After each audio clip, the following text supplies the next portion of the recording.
O ciclo da cana-de-açúcar teve início em 1516 e foi introduzido na ilha de Itamaracá, no litoral de Pernambuco, ainda no início da história do Brasil colônia.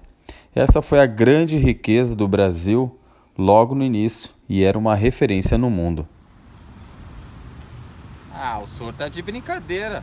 Até ele agora quer dar aula de história. Ah, não. Tá bom, calma. Mas é tão bom contextualizar, mas ok. Posso só falar então sobre os processos da produção? Rapidinho, rapidinho.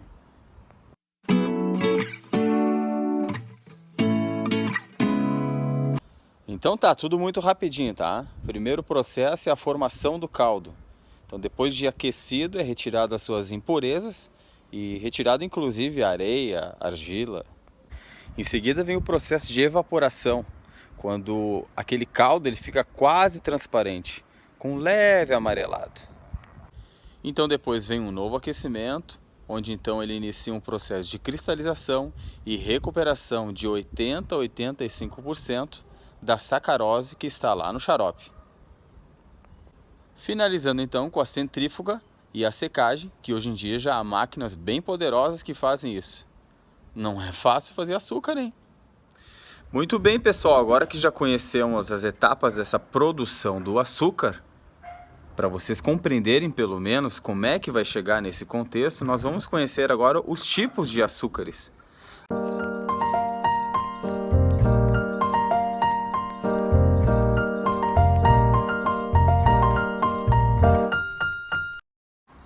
Ok, então nós temos aqui, separados aqui por pequenos vidros, algumas qualidades de açúcares, nós vamos falar de outras também. Eu vou falar um pouquinho de cada um agora. O açúcar branco ou refinado que aqui está, ele é o mais utilizado pelas pessoas aí no cafezinho ou no preparo da sobremesa e sucos, até porque ele altera pouco o sabor dos alimentos. E também porque ele tem um baixo custo, normalmente as pessoas acabam utilizando ele. Mas ele tem um probleminha que na parte do refinamento ele é utilizado alguns aditivos químicos para que ele tenha essa coloração. E aí sim ele perde alguma das suas propriedades nutricionais. Olha aí que bonito. Temos o açúcar de confeiteiro, que ele é ultra fino e por isso muito. Aí está o açúcar orgânico, ele é cultivado sem a utilização de agrotóxicos e sem componentes químicos. O demerara é muito parecido ali com o açúcar orgânico que mostramos anteriormente.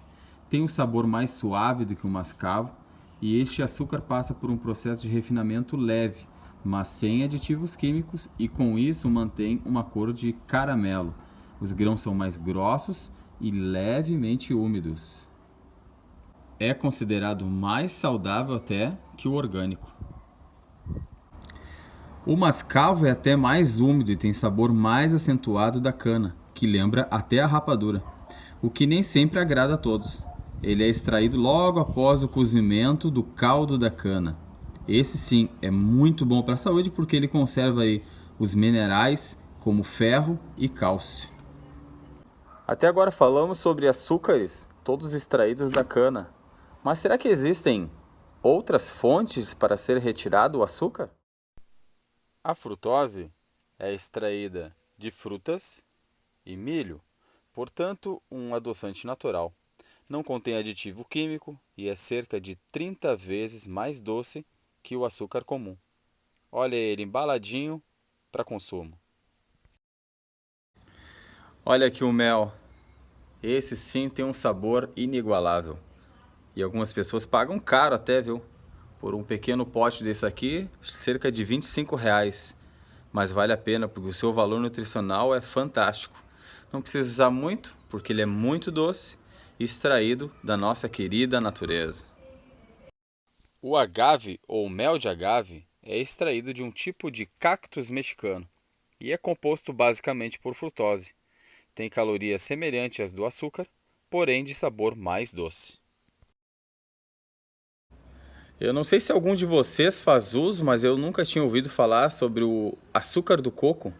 Nossa, interessante, né? O açúcar do coco ele tem as mesmas propriedades que o da cana e também mantém adoçado, só que tem uma diferença. O seu valor nutricional ele é muito superior, o que talvez seria aí a melhor opção.